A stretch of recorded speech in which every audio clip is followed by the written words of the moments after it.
ഇന്ന് നമ്മൾ ചെയ്യാൻ പോകുന്ന ഇഡ്ഡലി സാമ്പാറും രാവിലത്തെ ബ്രേക്ക്ഫാസ്റ്റാണ്. അതെങ്ങനെ ഉണ്ടാക്കാൻ നോക്കാം. ഇഡ്ഡലി ചെമ്പിൽ വെള്ളം ആവശ്യത്തിന് അടുപ്പിൽ വെച്ചിട്ടുണ്ട്. ഇഡ്ഡലി തട്ട് കഴുകിയെടുത്തിട്ട് അതിലേക്ക് മാവ് ഒഴിച്ച് വെച്ചിട്ടുണ്ട്. നനച്ചിട്ട് തന്നെയാണ്, വേറൊന്നും ചെയ്തിട്ടില്ല. അതിലേക്ക് ഒഴിച്ചിട്ട് വെള്ളം തിളച്ചിട്ടുണ്ട്. അതിലേക്ക് മാവ് ഒഴിച്ചത് ഇറക്കി വയ്ക്കാം. കുറച്ച് നേരം ഇരിക്കുമ്പോഴേക്ക് വെന്ത് കിട്ടും.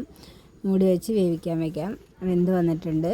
അതെല്ലാം നമ്മൾക്ക് എങ്ങനെ എടുക്കണം നോക്കാം. നന്നായിട്ട് സോഫ്റ്റായി കിട്ടുന്നുണ്ട് കേട്ടോ. മാവൊക്കെ മേടിച്ചതാണ്. ഞാൻ ഇപ്പോൾ മാവ് ഞങ്ങൾക്ക് അരയ്ക്കാൻ പറ്റാത്തതുകൊണ്ട് മേടിച്ചാണ്.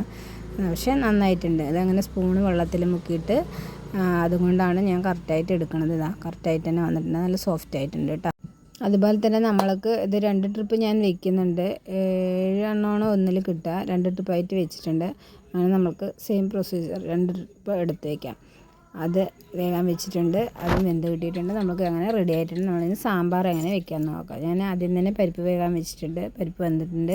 കുമ്പളങ്ങയും വെണ്ടയ്ക്കയും ഉള്ള കഷ്ണങ്ങളെല്ലാം ചേർത്തിട്ടുണ്ട് കേട്ടോ. അതെല്ലാം അരിഞ്ഞെടുത്ത് റെഡിയാക്കിയിട്ടുണ്ട്. അതിനുള്ളിൽ തന്നെ പരിപ്പ് വെന്ത് കിട്ടിയിട്ടുണ്ട്. അതിലേക്ക് എല്ലാം ഇട്ട് കൊടുത്തു. മഞ്ഞൾപ്പൊടി, മല്ലിപ്പൊടി, മുളക് പൊടി എല്ലാം ഞാൻ എൻ്റെ ആവശ്യാനുസരണം ഇട്ടിട്ടുണ്ട് കേട്ടോ. അത് ഓരോരുത്തർക്കും ഓരോ അളവാണല്ലോ. അതുപോലെ ഇട്ടിട്ടുണ്ട്. എല്ലാം ഇട്ട് മിക്സ് ചെയ്തിട്ട് നമുക്ക് വേഗം വയ്ക്കാം. വിസിലൊന്നും വിടണ്ട, വെറുതെ മൂടി വെച്ചിട്ടാണ് വേകുന്നത്. ഉപ്പൊക്കെ ഇട്ടിട്ടുണ്ട്.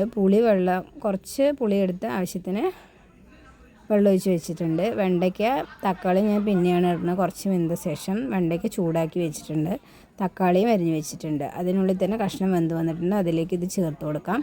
അതും ചേർത്ത് നല്ലോണം മിക്സ് ചെയ്ത് ആവശ്യത്തിന് പുളി കുറച്ച് ഒഴിച്ച് വെച്ചിട്ടുണ്ട്. അത് കഴിഞ്ഞ് എത്ര ചാറ് വേണോ അതിനനുസരിച്ച് വെള്ളം ചേർക്കാം. അതെല്ലാം നമുക്ക് തിളച്ച് വന്ന് ചാറിൻ്റെ അളവ് കറക്റ്റാകുന്ന വരെ തിളപ്പിച്ചിട്ട് എടുക്കാം. ഇനി നമ്മൾ കടുക് വറുക്കാം. ചീനിച്ചട്ടി അടുപ്പത്ത് വെച്ച് കടുക് പൊട്ടിച്ച് കറിവേപ്പില ഇട്ടിട്ട് താളിച്ചെടുക്കാം. നന്നായി അതിലേക്ക് ഇളക്കി മല്ലിത്തലയെല്ലാം ഇട്ടാൽ നമ്മുടെ സാമ്പാർ റെഡി ആയിട്ടുണ്ട്. എന്നാൽ എല്ലാവരും ട്രൈ ചെയ്യണം കേട്ടോ. അങ്ങനെ നമ്മുടെ ഇഡ്ഡലിയും സാമ്പാറും റെഡി ആയിട്ടുണ്ട്. ഞങ്ങൾ കഴിക്കുകയാണ് കേട്ടോ. എന്നാൽ പിന്നെ ബൈ, സീ യു.